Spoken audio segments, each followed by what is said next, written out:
really grateful for the writing team who began that process of writing that covenant, and then the process that we all got to engage as delegates in the NCJ of honing it and perfecting it. That was such a wonderful exercise, and not just an exercise, but the way in which we do things contributes to the outcome that we hope for. And so our process was completely indicative of the outcome that we hoped for.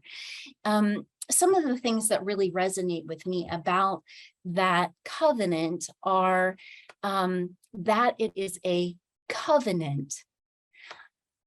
I think it is absolutely distinctive that the United Methodist Church is a covenantal church, places relationship with God through Jesus Christ and relationship with one another in our unique calls to ministry, that we are in covenant relationship with one another.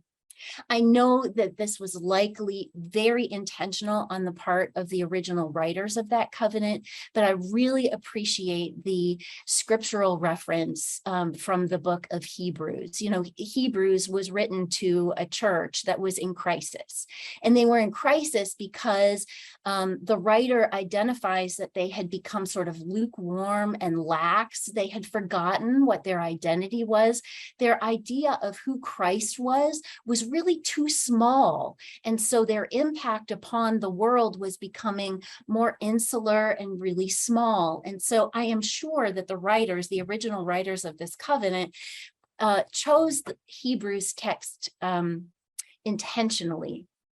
In the 24th verse of the 10th chapter, which is written here at the beginning of the covenant, it says that we must provoke one another to good works. Now, I think that the church for the last several years, in all of our arguing with one another about how to be faithful, we have certainly provoked one another. I'm not sure if we've provoked one another to good works, but we have certainly pestered one another. We have certainly irritated one another.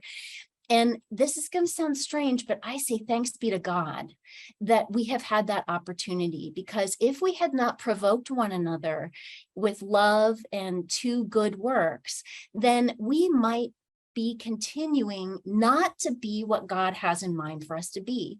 We are at this threshold, and we can take the opportunity as a continuing United Methodist Church to become more and more of what God wants us to be, to become perfected in the way that God intends for the United Methodist Church. And so that covenantal structure, that letter to a church in crisis, the skeleton upon which the covenant is built around the baptismal covenant, all provides an infrastructure for specifics that are resonant with me as we continue forward as the United Methodist Church.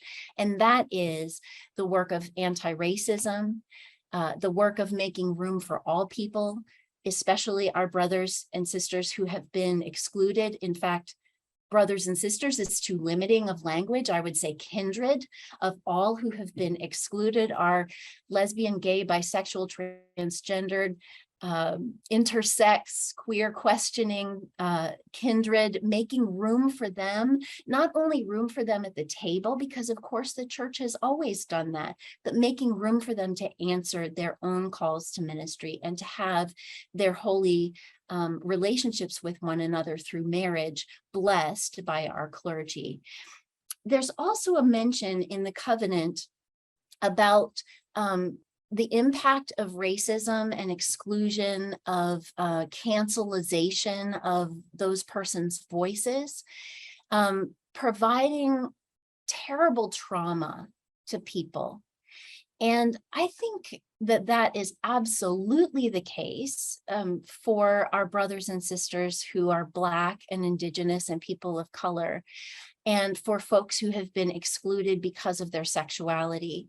I also know that trauma is a reality for all of God's children, and that one of the unexplored territories in our church is mental health. And I believe that we need to pay attention to addressing the trauma and to the mental health of all of our members and friends.